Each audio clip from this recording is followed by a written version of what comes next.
Hello అందరికీ. ఈరోజు నేను మా ఇంట్లో సాంబార్ చేశాను. దాని ప్రాసెస్ ఏందో చూసండి. ఫస్ట్ ఒక భగవాన్ పెట్టేసుకొని దాంట్లో 2 స్పూన్ ఆయిల్ వేసేసుకోవాలి. ఆయిల్ వేడెక్కాక ఆవాలు జీలకర్ర వేసేసుకోవాలి. కొంచెం ఆడింది ఫ్రెండ్స్.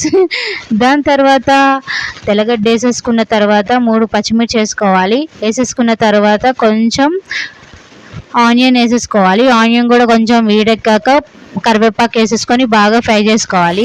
అది కూడా కొంచెం వేగాక కొంచెం టమాటా వేసేసుకోవాలి.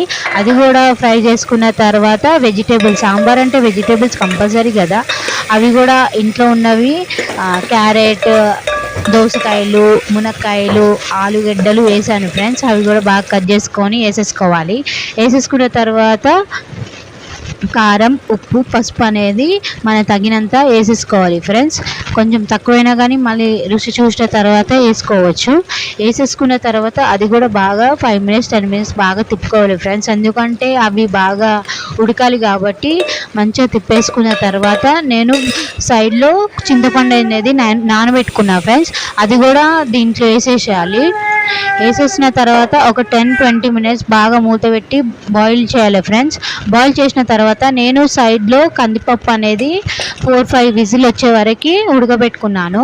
దాని తర్వాత అది కూడా కందిపప్పు అనేది దాంట్లో వేసేసుకోవాలి ఫ్రెండ్స్. వేసేసుకున్న తర్వాత సాంబార్ అంటే సాంబార్ పొడి చాలా ఇంపార్టెంట్ ఫ్రెండ్, అది కూడా వేసేసుకోవాలి.